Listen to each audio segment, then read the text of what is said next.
حضرت محمد صلی اللہ علیہ وسلم نے اشارہ فرمایا، اس میں ان کا یہ عدت ہوتا ہے کہ وہ حضور اور خوش ہو کر کچھ سہارا لگاتے ہیں۔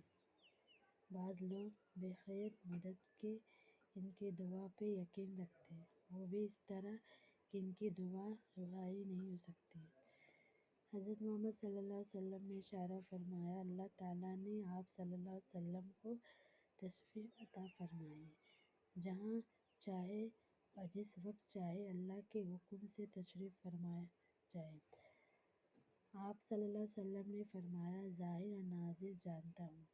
بعض لوگ کہتے ہیں کہ پیچھے نماز جائز نہیں ہوتی، اور یہ بھی مسلمان نہیں۔ اللہ تعالیٰ نے اپنے پاک صلی اللہ علیہ وسلم کو مکمل عطا فرمائی، کسی کو نہیں ملا۔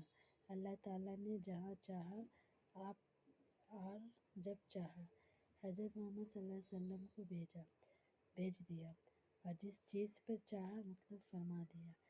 حضرت عمر رضی اللہ عنہ فرماتے ہیں، حاضر ناظر آپ کی شفاعت میں نہیں۔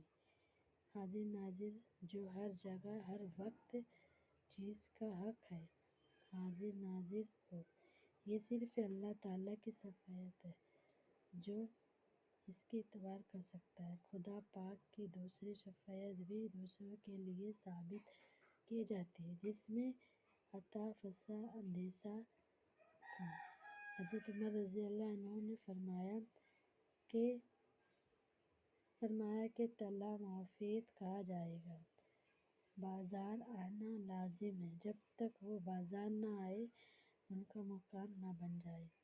حضرت عمر رضی اللہ عنہ صلی اللہ علیہ وسلم سے فرمایا، کوئی معافیت ہر چیز ہر وقت سامنا ہو اور ذات باری اطلاع کرے، ہر جگہ ظاہر ناظر ہر چیز سے بے خبر ہو۔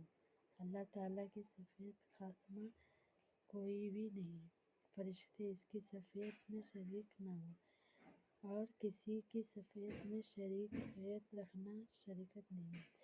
حضرت عمر رضی اللہ عنہ صلی اللہ علیہ وسلم نے فرمایا کہ بار بار ظاہر اور ناظر ہونے کا یہ حضور صلی اللہ علیہ وسلم جانتا ہوں، یہ عدت ہے۔ حضور صلی اللہ علیہ وسلم نے فرمایا، ورنہ اس کے پیچھے نماز تحیت ہوتا ہے۔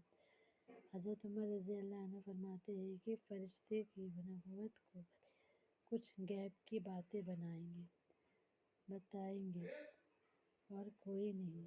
ہماری عدت